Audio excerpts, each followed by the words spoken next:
ஆமாம், சபரிமலை ஐயப்பன் கோயிலுடைய தலைமை பூசாரி, காலங்காலமா ஐயப்பனோட கோயில்ல சத்தியமான பொண்ணு 18 படிகளுக்கு பூஜை செய்யக்கூடியவர். இவர் இல்லாம சபரிமலையில ஒரு பூஜையை கூட ஸ்டார்ட் பண்ண முடியாது. ஐயப்பனுக்கு பூஜை பண்ணக்கூடிய பெரிய பூசாரியே இவரு கையை பிடிச்சி உள்ள விட்டாதான் கருவறைக்குள்ளேயே போக முடியும். அரசாங்கத்தோட நேரடி தொடர்புல இருக்கக்கூடியவர்.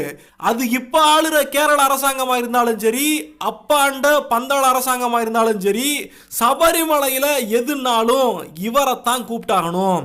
கோயிலுடைய சம்பிரதாயங்கள், நம்பிக்கைகள், ஆச்சாரங்கள், ஐதீகங்கள் இப்படி எல்லாமே காலங்காலமா மாறாம கடந்து வந்துகிட்டே இருக்கிறது இவராலதான்.